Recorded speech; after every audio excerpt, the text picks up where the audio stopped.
Hey guys, I appreciate you clicking on this one. I apologize, my voice sounds rough that time of year, but I'm going to get to it right away here. This stuff here I believe is going to help a lot of new striper fishermen and maybe some old salts as well. So please stick around, check this one out. Please subscribe if you haven't. Give me a like, it really helps. And let's get on to it. So right here, fall fishing, all through fall, even through most of the winter, we can chase schools. So no matter where you're at, chances are somewhere on the East Coast, freshwater and saltwater, you can find birds. These fish are pushing bait up to the top. Here, this is the Northeast. It's the New York, New Jersey area. They're pushing a lot of small bait up, but there's also adult bait in there. So if you can find the adult bait schools with your sonar, you can catch bigger fish with your flutter spoons down near the bottom. But you can also have a blast chasing the birds because those birds are eating the tiny bait that's coming up. So the bait is all kinds of bait this time of year because the bait was there all summer. As the water starts to get cool, they're still there. So the stripers move in while all that bait is present. That's why fall can be so phenomenal. So here they're chasing peanut bunker, 1-2-year-old baits, and that's the first thing you need to find out is what bait size they're chasing. So you're going to see here, it's the first trip of fall right here, and that's all I'm talking about is how big's the bait, how big's the bait. We can see the bait coming out of the water, we can see the birds eating it. We're trying to see the size of the bait. The sooner we find that, the sooner we know what baits to use for us to catch these fish. Now I have my favorite baits, we all do. I have my 3 or 4 go-tos. I love the 10-inch BKD'S. I think they're better at finding bigger fish, but I can't force feed a striper. You can't do it. The clearer the water, the harder it is to do. Here we haven't had much rain. The water is actually extremely clear for this area. This area doesn't get this clear very often. So I'm looking at water clarity and I'm looking at the size of the bait. So immediately we see it's small bait, but I still, stubbornness in me that we all have, I still want to throw my 10-inch BKD. So I start off throwing it and they will not touch it. And I know they're not going to touch it, but it's the stubbornness. It's your favorite bait, it's confidence, you're in your comfort zone, and I want to throw it. I fail. I can't force feed them. I have to go to a smaller bait. So we go to the smaller hookup bait, first cast with it, pay dirt. They want that smaller bait. They want the more natural colors, pearl. The water was so clear that those bright colors were not working. So we're going to get into it right now. Here we go. So important to approach these schools right. I know it's exciting and you want to get to it quick. Take a minute, breathe. We have wind. We want to have the wind at our back when we cast. We want to go upwind so we can drift over it nice and easy, spend more time on the school.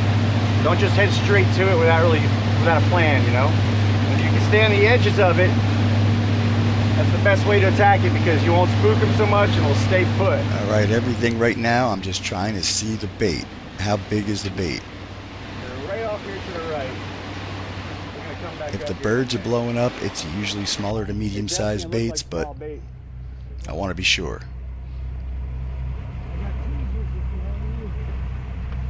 Nah, but the hookup baits are small enough. So I'm getting ready to position the boat upwind so we can drift over it slowly. Right here, right there. Watching the Fishfinder. If I could see that bigger adult bait at the bottom, we could drop spoons down and catch those bigger fish as well. Stay upwind of it, so but it's the first trip, we just want to go ahead and cast towards some breaking fish and have a blast. There they are. Look at sonar. Right there. Look at that. Holy cow, they're so thick under us, guys. That's some big fish. So thick. Alright, so what do? I go with my comfort zone. 10-inch BKD. It's a glow. It's a pearl, but it glows. I like to glow in the dark because when it gets down deeper, it kind of has that green color. Oh my goodness. There's a little bit of lead on this thing, but not much. It's like an 1/8 ounce. Nobody's hooked up? Dude, very horizontal presentation. Holy cow. I'm watching the water. I can see the bass pushing the baits up. And I'm just fact finding right now. See, man, you got to match. They won't hit these big baits. I worked it a little slower there. Now I'm going to work it a touch faster. I always like to let it sink a little bit and then start cranking it, work it a little quicker. Dude, If you have multiple guys on the boat, make sure you're not all starting with the same thing. Mix it up, work together. The sooner you can get it dialed in, the sooner you can start catching. Yeah, they don't want the big Switch bait. from fishing to catching, you know. So little quick twitches. Nope. Isn't that crazy? How they get so focused? Got to go to the smaller bait. This is 4.5 inch, I believe, hookup bait. It might be 5, but I think it's 4.5. So it's about half the size of what I was just throwing. Small hookup bait. Man, the fish can't clear out of the water. It has more lead to it, so it does get down a little further as well.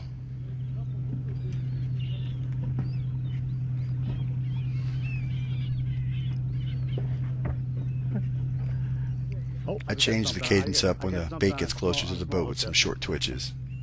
You see I have bigger twitches there, Gotta go small. and then when it gets close, I kind of vibrate the bait. This is all fact finding, just trying to figure it out. If they didn't hit this, I would have went to something else. There we go. Small hookup bait. Hooked up on a hookup. The screen is filled.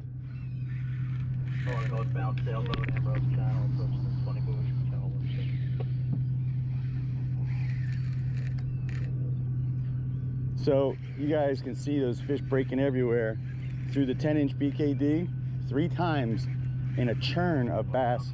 Would not touch it because they're chasing these little peanut bunker, probably silver sides in here too, little rain bait, and they're just so tunnel visioned for that small bait they would not look at that 10-inch BKD. Didn't even follow it to the boat.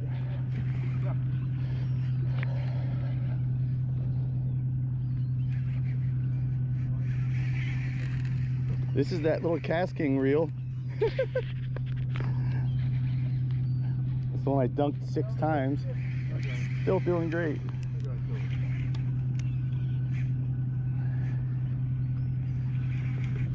These are some fighting fish, brother. He's probably about a 10-pound fish. I got him. That's what I meant to say too. We should probably all just wire our own fish on a running gun day like this. Go for it. Whip it way out there though so you sink. I let it sink. I brought one in high in the surface, didn't touch it. And I let it sink. Not all the way to the bottom, but a few seconds, and that's when they hit it.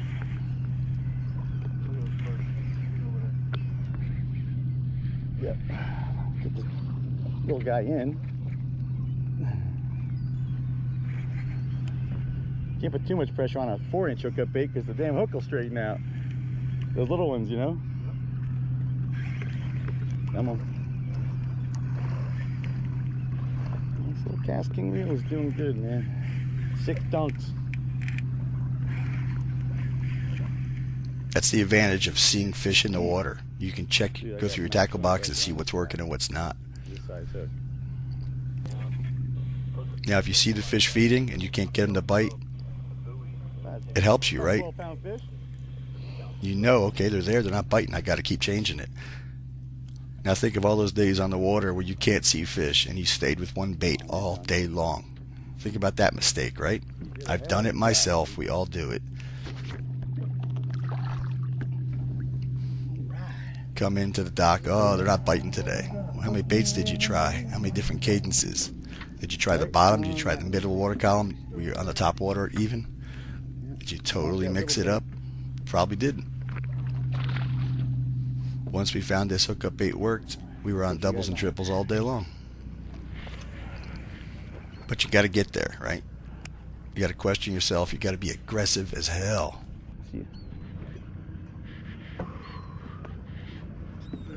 That's right. Holy cow. Oh, there we go. Yo, I'm hooked up. Look at that, guys. Look at the water. The little hookup bait. It's crazy how they won't hit the bigger baits. With all these fish, they still won't touch a bait over 6 inches. unless it's a spoon down in the deeper water. Aggressive, aggressive. When people come fish me for the first time, they're exhausted. I'm exhausted. After 2 or 3 hours, you're like, I don't know if I can do this every day, man. Still doing it, man. 6 dunks. Oh, I saw. Constantly moving, running and gunning on the Fishfinder, talking to each other, changing baits, changing everything. So aggressive.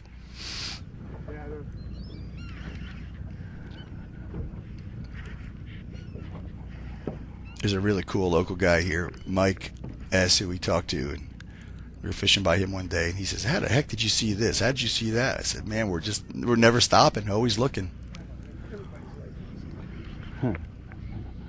But I am getting older, so I am taking the easier bites more than I used to. That's that new Judge rod, bro. It's so empty. Yeah, 7'10", a little expensive, man, but worth it. It's about a 10-pound fish. Look at the screen here. Gosh, that is amazing. Look at that. Well, check the minnow out.